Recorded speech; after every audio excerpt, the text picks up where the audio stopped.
Well,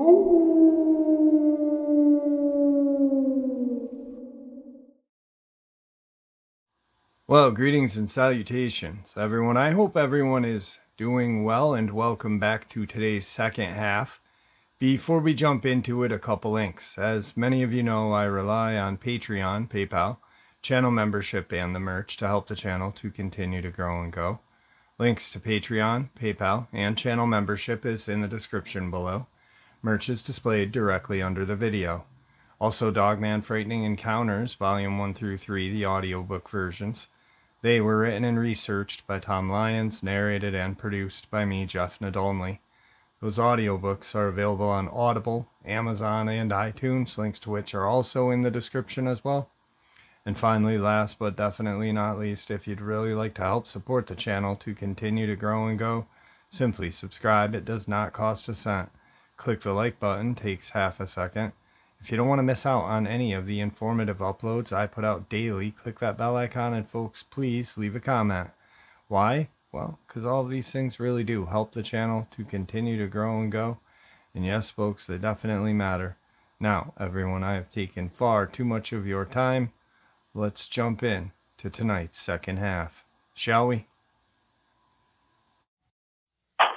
All right, everybody. Tonight I have a subscriber from Kansas. His name is Daryl. He reached out to me saying, hey, I've got an encounter that I really want to share with you. And I said, hey, I really want to hear it. Daryl, how are you? I'm well. How are you doing? I'm doing very good. Very good. I pretty much told you pretty much how I run it. I don't. The floor is yours, my friend. So I'd love to hear your encounter. I've talked to you for about 45 minutes and haven't heard it yet. So please share. Right. Okay. Well, basically, I live in Topeka, Kansas.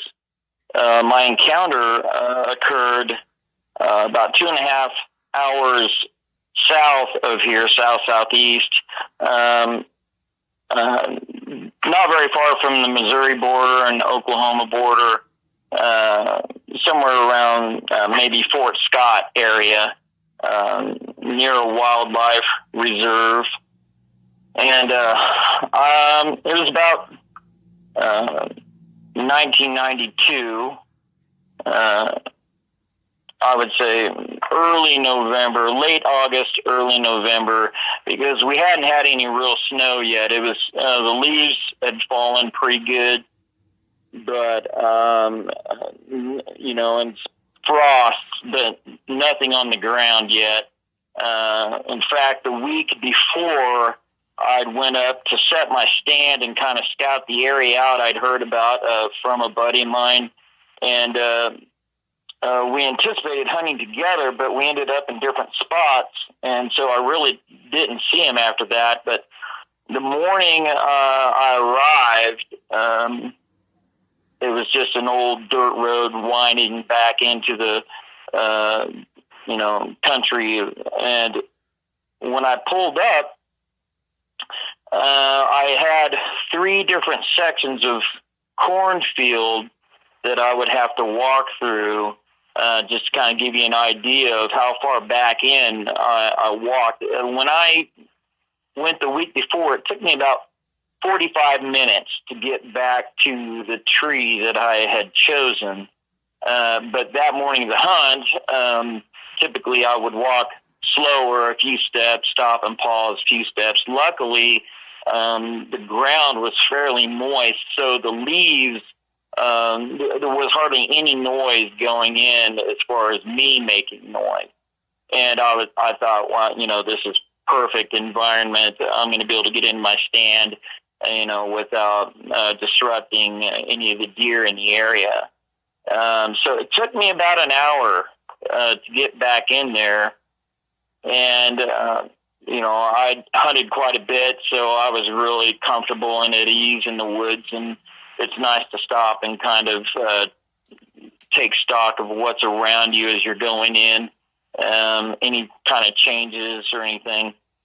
And so I was to my right, which was west, would have been this. It was this ridge that, from the level of ground I was on, kicked up at probably a 30-degree angle, and it was probably, I would guess, 45, 50 feet above my head, and then there were cornfields up there too, and along this, at the bottom of this embankment, there was an implement road that hadn't been used in eons. There were a lot of old implement roads that they would use to access these different cornfields, and then over the time, I would guess that equipment becomes so large that they just stopped using that road and different ways to get in and out of the field. But anyway, as I was going through the first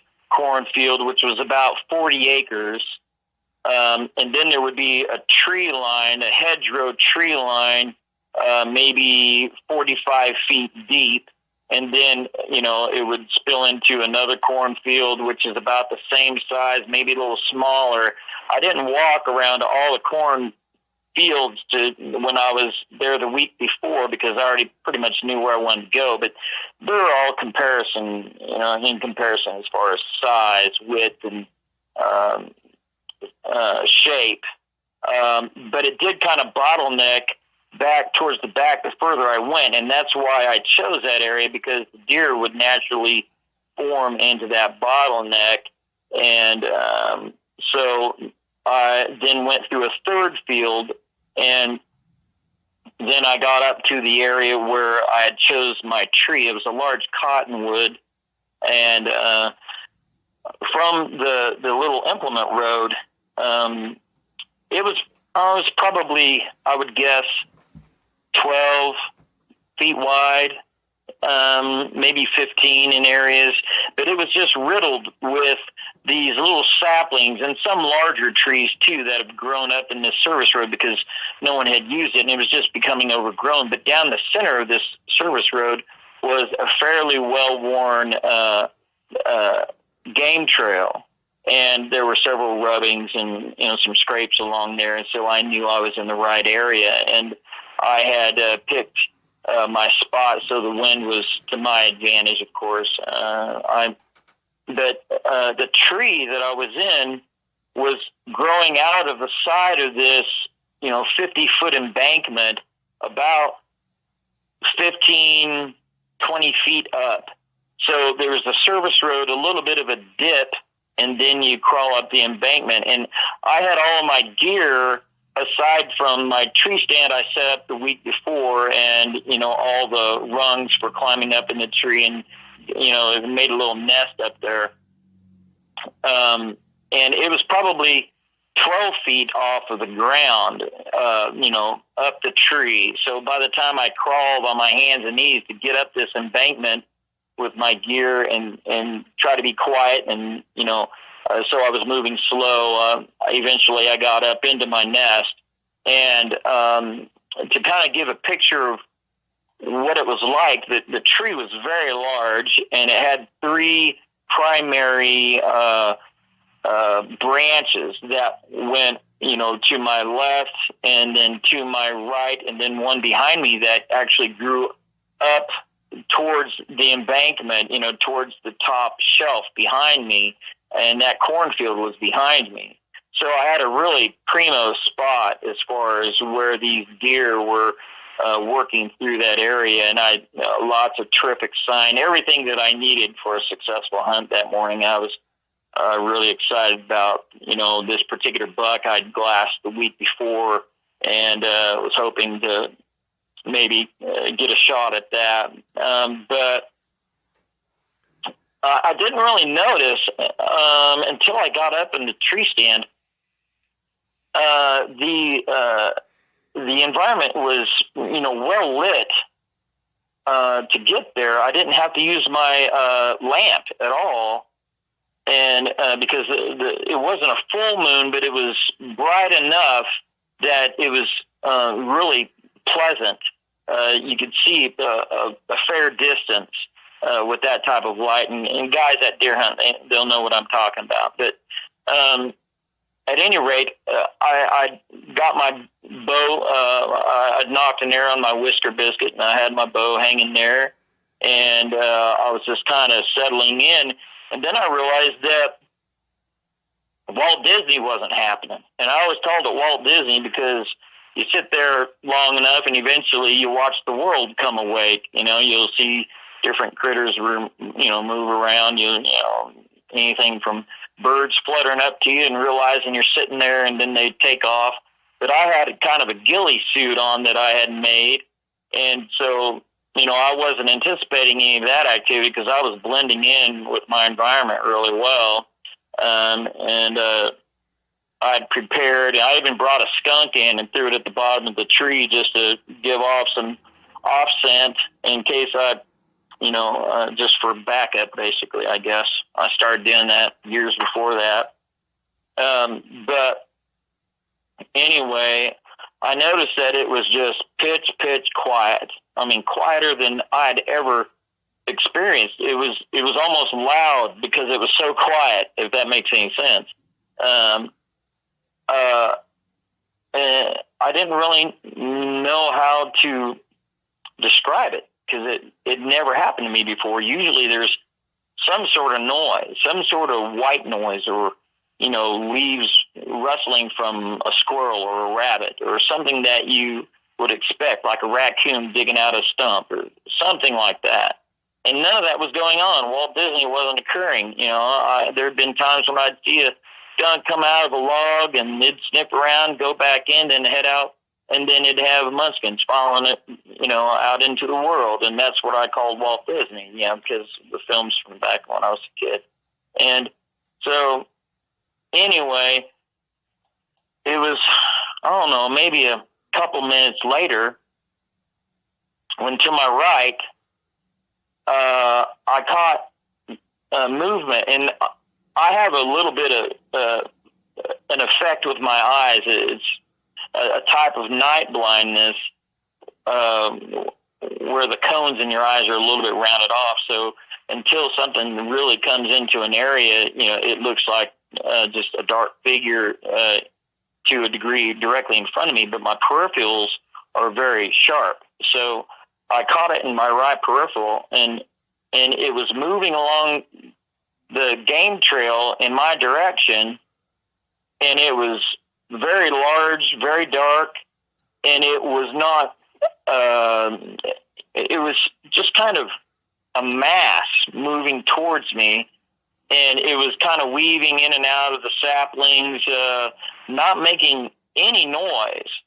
And it was crawling on all fours. It was walking with an unusual gait, but it was moving purposeful, like it had. I first thought it was maybe a bear, and I thought, well, that but I'm in Kansas, and then I thought, well, I'm near Missouri. Arkansas is not that far away. The critters can't tell where a state line is, so I was justifying that, maybe it followed a tributary or just was following game. Who knows? And came this far.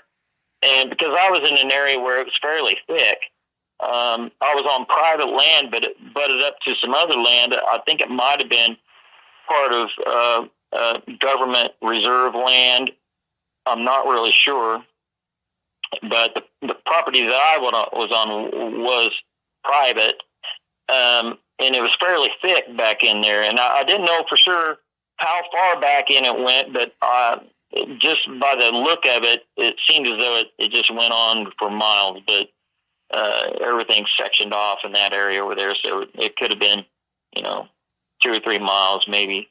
But that's quite a bit of space for, something to hide if that's what it decides to do.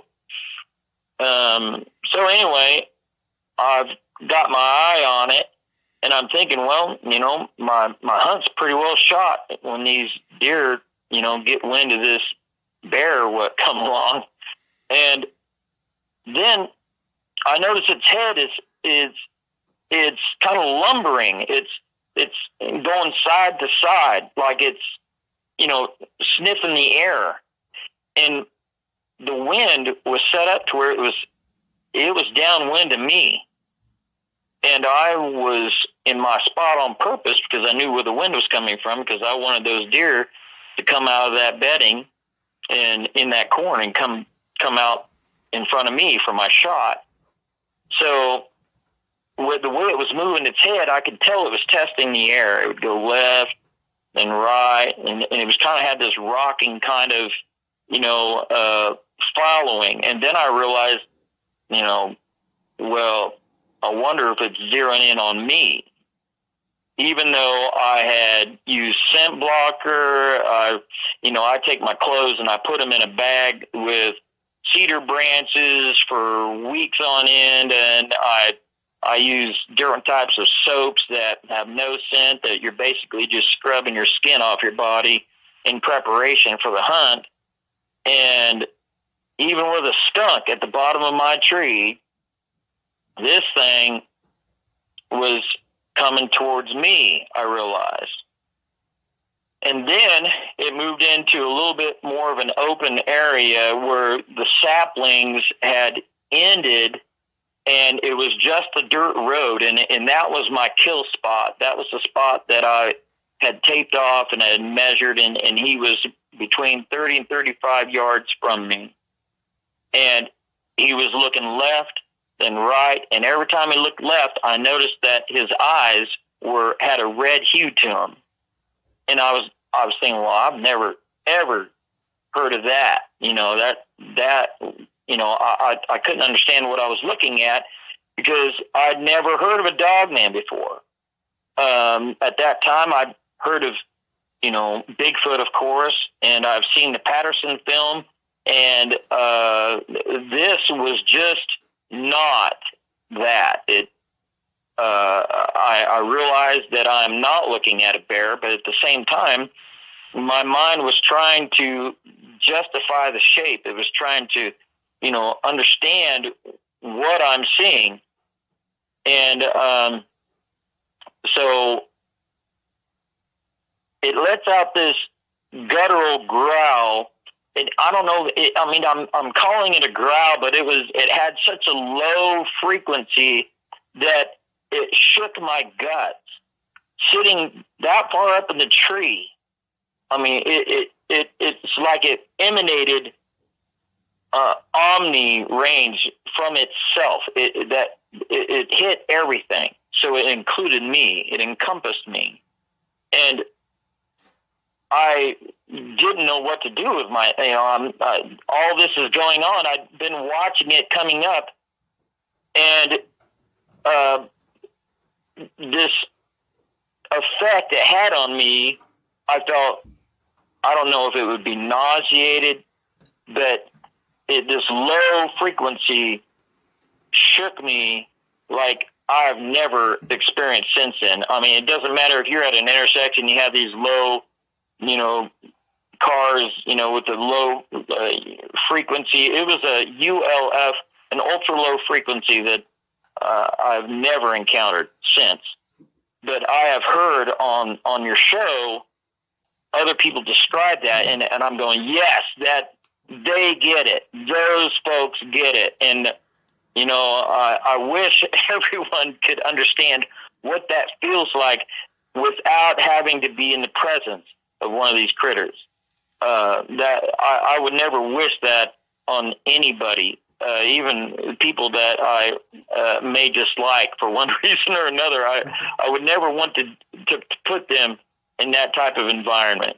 And when it let out that growl, and then it took maybe 3 more steps, right hand, left hand, right hand, and then it just kind of it raised up in the middle of that road, and it took a big whiff to the right, and just kind of went and looked right at me, like it sampled the air higher up, and then just went boom right at my chest. And I was like, oh man, I'm in big trouble. Even now, my hands are shaking, because to relive that, it's indescribable to people to realize, to be in the presence of a predator like that, I'm still trying to figure out what it is. I had no idea what to do with myself or the situation. And when its red eyes were looking at me, it kind of tilted its head to the right and then straightened back up. And its size was absolutely massive. It took up the road, and it didn't stay when it came up, when it was sniffing above itself. That was the most erect it would have been, because then it came down into a kind of a natural hunched over state, and its arms were very long. It was in a shadow, even though, and I think it was on purpose. I think these things know exactly where they're at and where the shadows lie all the time, just inherently, naturally. They live it, so they just know where to be all the time to have the best advantage over everything around them.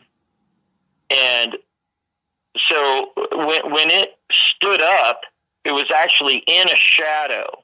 So its eyes were very specific, but I could still see it, just not as well when it passed through the light on those last couple of steps and then stood up in the shadow of the foliage that was blocking the moonlight from getting to it.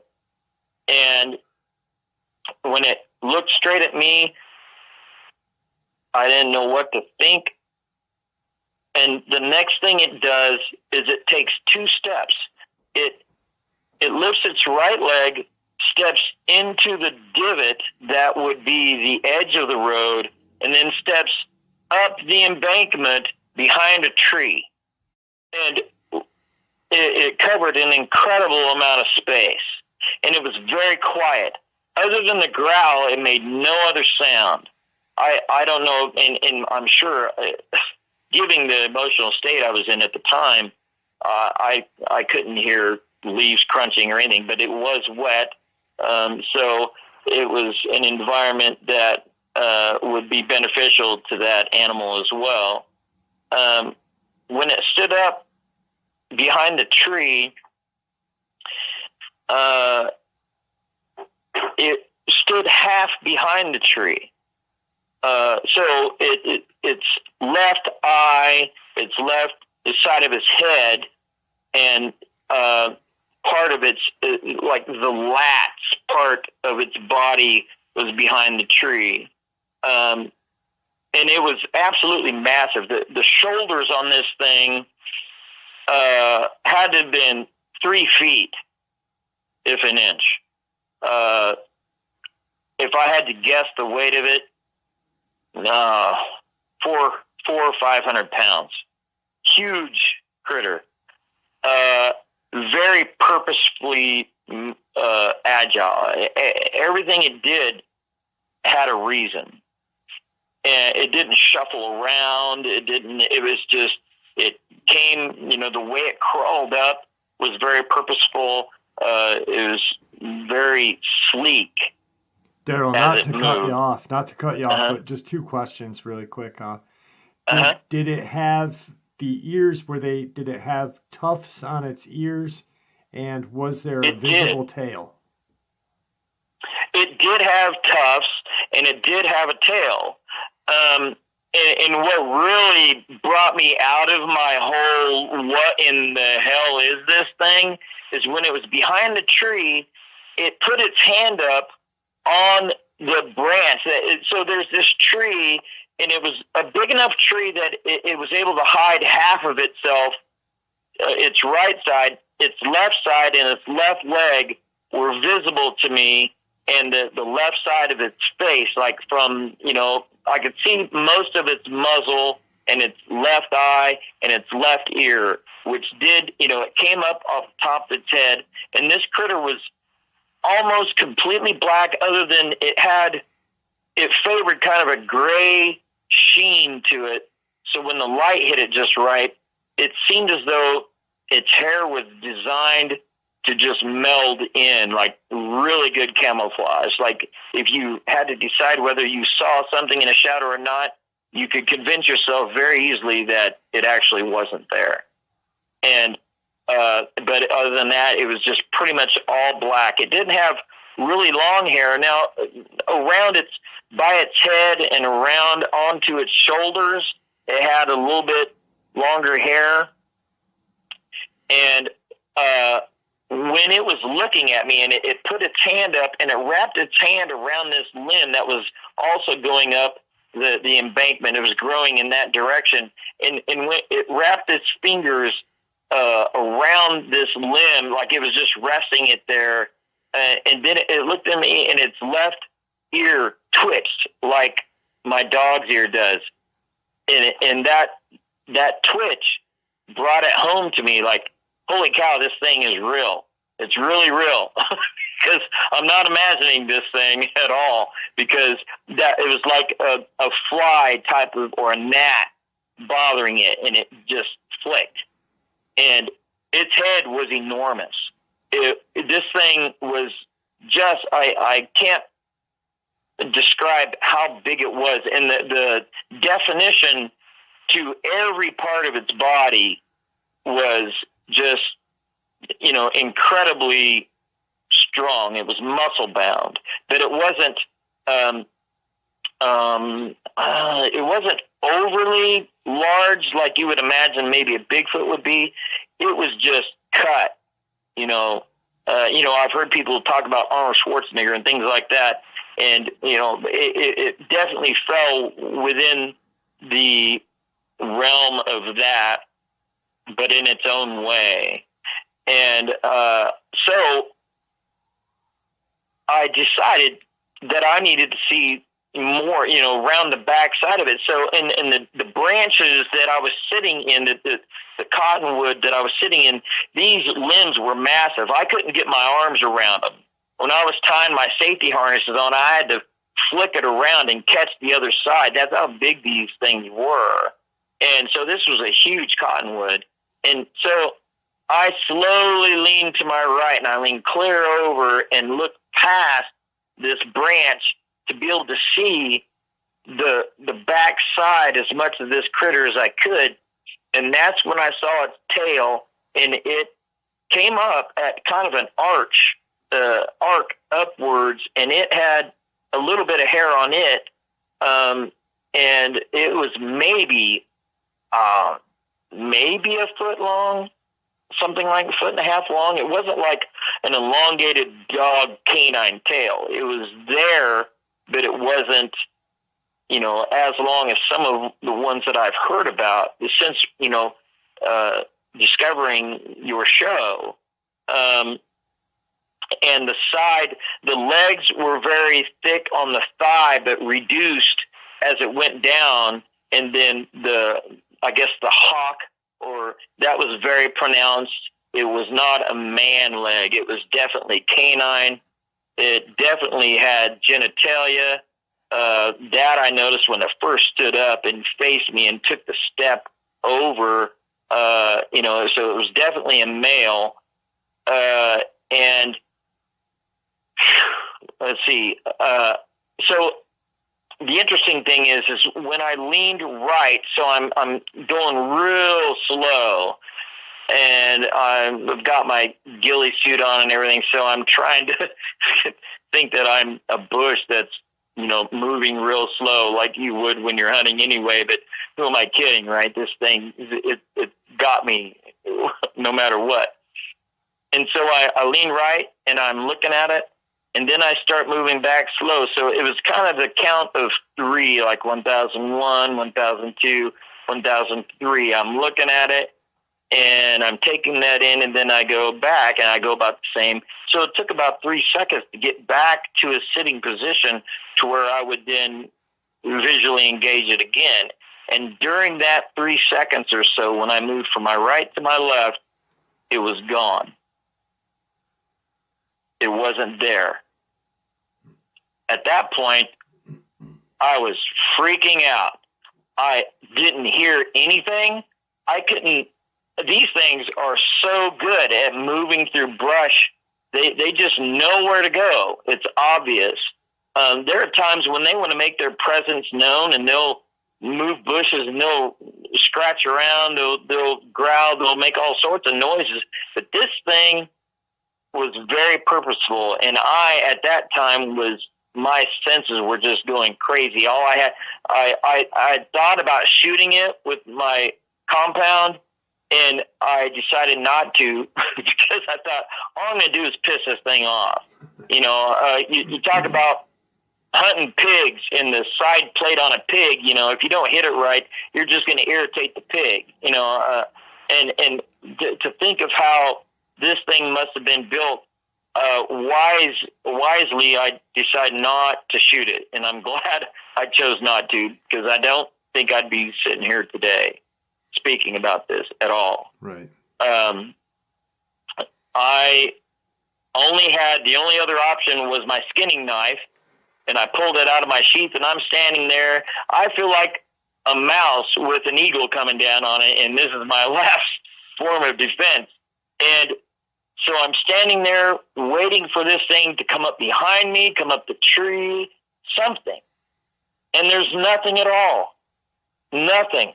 And I'm my everything is, this whole thing is in slow motion. A lot of it's just, I don't know if it's because of the way people's heart picks up or it slows down. But everything, a lot of this seemed like it was just like a boo, like slow motion. And then I'd come out of it, and then it'd go boo again, and then come out of it again. And so when I'm standing there with this knife in my hand, waiting basically to die, because I know that all I'm going to do is just stab it a few times if I'm lucky, and I'm gone. On this thing, its fingers were like cigars. They were huge. When it wrapped its hand around the branch, it just kind of it was the confidence it had when it wrapped around it. It was like, it seemed as though it was nonchalant, like I'm just completely relaxed and looking at my next meal, basically, is what his attitude was. But his mouth opened, but he didn't have the grin. That's one thing a lot of people spoke about. They have this grimace, like, I've got you, you don't have a choice, give up now, that kind of a thing. That didn't occur, but I definitely recognized his teeth, like his jowl relaxed, but not in an overtly open position. And that's when he stepped up behind the trees. When I noticed that, I could see that part. And he had not a really, really long muzzle, and it wasn't super short. It was somewhere in between. And he looked very much like maybe between a German Shepherd and I'm trying to think of the name of the dog that they have curled tails, or pretty large, gray and white. But anyway, it was kind of a mixture, just because its head was so wide. It had kind of a German Shepherd-esque kind of look to it, but it was rounder like this other breed of dog, and that's why I'm describing the two of them, to give kind of a medium description of what it was. And its eyes were very pronounced. It almost seemed like they were mesmerizing. It was I had to kind of blink and look at other parts of it to get away from the attractant that its eyes created. And I can see where that would be a very successful way to allure people, to put them in such a state of fear that they have no choice but to succumb to their advance and then just rip you to shreds, I suppose. At any rate, I didn't hear anything. I didn't know where it was. And then I smelled it.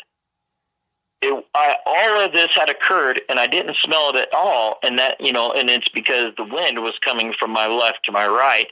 It was downwind. And it obviously picked up my scent.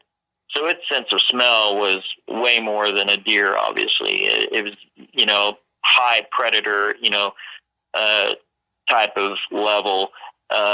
I probably stunk like a typical human, but I think it might have been curious because I had this ghillie suit on, and it might have been kind of trying to figure me out, kind of a thing. Well, it smells like a stinking human, but it doesn't look like a stinking human. What is that thing up in the tree? And that came to me years later as I, trying to work out and rationalize in my mind, why am I alive? Why am I so special? What occurred? And early on, I used to think because, it knew I was a good old boy, I'm a badass, blah, blah, blah. But that all wore off fairly quick. It knew, there's no way that would even be a possibility, considering even the condition I was in physically, I wouldn't have been, but a millisecond worth of effort on this critter. It passed by me up the embankment. So as I was looking from the right, leaning to the left, I then later found out that it had passed by me. It ran up the embankment 50 feet. It went there from where it was at to the top in 3 seconds. So as I was, so it knew, it was intelligent, and it knew, well, he leaned to the right. So as he's leaning back to the left, I'm going to make my move. And it just did it. It went up to the top, and it wasn't until it went along that ridge up above me in the cornfield and got upwind of me to where I was now downwind that I smelled it. And when that hit me, that barrage of stink, I nearly threw up. It was just putrid. It had a wet dog kind of smell, but there was way more on top of it. And I didn't really, I don't know, there was really kind of a garbage smell, but it was just nasty. I mean, I've been in the presence of people who had passed on and, had been in the a warm environment, and it had kind of that kind of a smell that I could recognize that, but there was more to it. And I almost wonder, and I've thought about this since then, that I wonder if they have the ability to emit some sort of a cover smell, a spray, or something, like a buck deer. They have the scent glands on their body, and I'm wondering if this kind of critter or one of the types has this ability to emit something that is, also like a defense mechanism of some sort, maybe, or just to recognize its presence around other like critters, maybe Bigfoot or werewolf or whatever. I don't know, but it was gut wrenching smell. Daryl, and not to cut you off again, but we're coming up on about 8 minutes left of record time. Oh, I'm sorry. Yeah. Okay. So anyway, it continued on that ridge towards my truck. So that means I now have to get out of my tree and go back to my vehicle in the same direction it was in. And so I stayed in that tree. I got to my tree about 4 o'clock in the morning. And this encounter happened it was maybe 5-6 minutes. All of this occurred in that amount of time. And then I stayed in that tree till noon that day. I did not leave that tree till the sun was directly above me. And that's when I decided, okay, I'm getting out of here. And I crawled out of the tree. I went down the embankment, and I was getting ready. I took a step towards my truck, and I realized I got to go look at the prints. I couldn't leave without seeing it. So I walked over, and I saw where it stood up and where its right foot twisted and took a step, and I could see the print down in the gully where, like the edge, like what would be like a curb to the road. And it stepped in there and then stepped up behind that tree. And I had to crawl on my hands and knees to get up to where it stepped. The second step, I had to, help myself up there to get to it. And I was in good shape back then.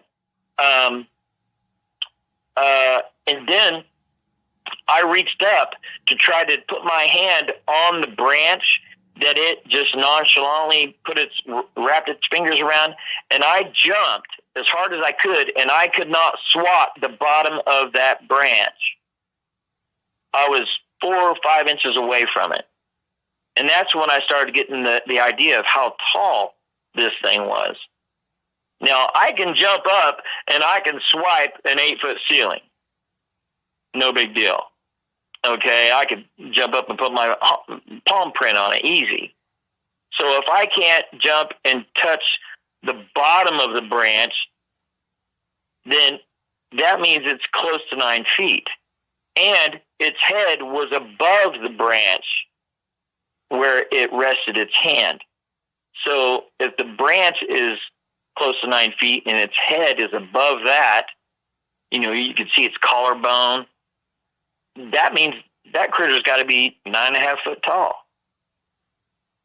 And that's when I really started, the second wave of freaking out hit me, and I just bolted. I went down, I tried to get stay in open areas as much as I could. Everywhere I looked, I anticipated. And I left my equipment in the stand. I left the stand. I left my bow. I left everything. All I had in my hand was my knife. And I ran as fast as I could out of there and to my truck, anticipating this thing to jump out and snap my neck all the way back to the truck. I got in the truck and I wheeled out of there down the middle of these roads, and I stayed in the center of the road all the way back till I got to blacktop, because I wasn't going to chance that if I got up to the edge of the road as tight as the foliage was in the trees, that it could jump out and, snag my little Toyota truck and push it off the road or what have you. This thing was huge. At any rate, that's my account. Since then, I've just recently, we had prints outside the house here 2 months ago, and my son and my wife saw it. And this the pad with the heel mark. It's the exact same kind of print I saw there that day. Only this one was twice as big. The one outside our house had to have been maybe 6-7 feet at the most, I would guess. It was a young one or a different breed. But that's another situation, another story. But anyway, that about covers it. That's definitely a terrifying encounter, and I sympathize, or I can see exactly why you stayed in your tree stand till noon. I mean, to be honest with you, I probably would have stayed there a little longer. That's just, this thing is huge. Just the way you describe it when you were, like you said, 8 feet, you can swat an 8-foot ceiling. 9.5 feet is a giant. I mean, God, the average height of a male is what, 5'11", 6 foot tops, That's I'm 5'9.5", 5'10". Yeah. And that's just huge. I mean, just imagine the damage this thing could do. Yeah. And it's just, designed to be Yeah. the apex predator of the woods is the only thing I can think these creatures Yeah. were designed for. You know, they're like a shark. They're like a land shark. You know, like Yeah. and you know, Yeah.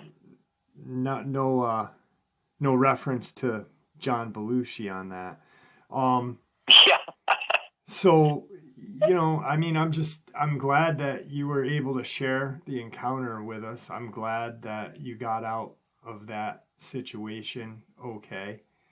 And, you know, Mhm. like most people that have these encounters, you now want to know more about these things. And, you know, it just goes to show that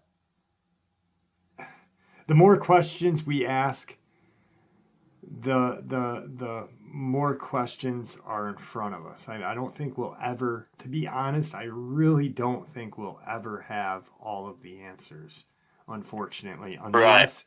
unless we have one of these creatures on a slab that, you know, I mean, not government slab, but public slab where, you know, there is an autopsy done and it is broken down for the populace to know, hey, this creature is capable of. And, you know, it'd have to be a full documentary on like the Discovery Channel, you know, or Animal Planet. So Sure.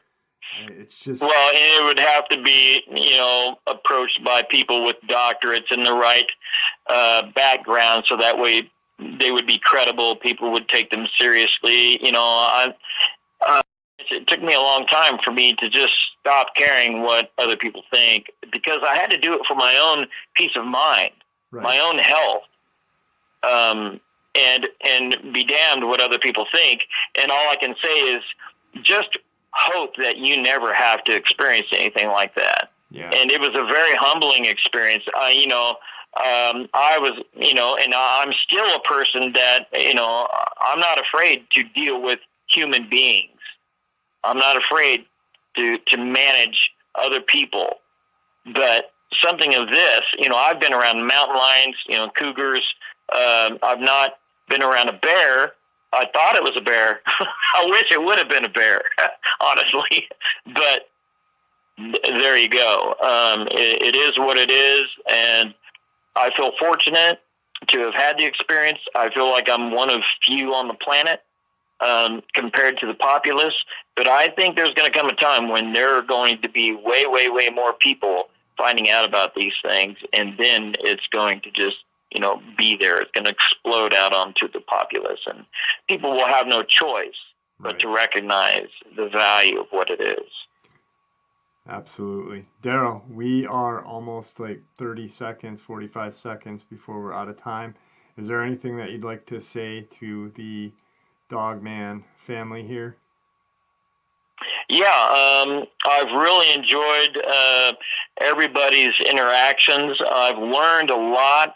I don't know if I should, but, you know, I want to bring up the fact that I learned a lot of truth just from what I know from Victor and what he has shared, and I completely understand his situation. I hope that everyone else takes some time out to consider that value. Other than that, I want to thank everybody that's put everything forward and all your hard work. And I know you deal with a lot, and I feel you're very professional. So that's what brought me on this show, is that helped my confidence with being able to gain acceptance into this environment with what we're all dealing with in one way or another. I appreciate that. It's been an honest pleasure having you on the show, and thank you once again. All right. Be well, y'all. Have a great night. You too. Bye. And there you have it, folks, tonight's second half, which I do hope you all enjoyed as much as I enjoyed sharing it with you. I'd like to thank you all for supporting the channel. After all, it is your support that keeps the channel growing and going, and honestly, what gives people like us a place and a chance to share our experiences and theories judgment-free, just simply treated with the respect that we all deserve. Everyone, please stay safe, happy, healthy, and ever vigilant, keeping an eye on our children, pets, family, and friends. These creatures are real. They are out there and dangerous. share this information with those you love and care about, and it may just help save their lives someday. And until next time, never stop asking questions, never stop searching for the truth, and God bless.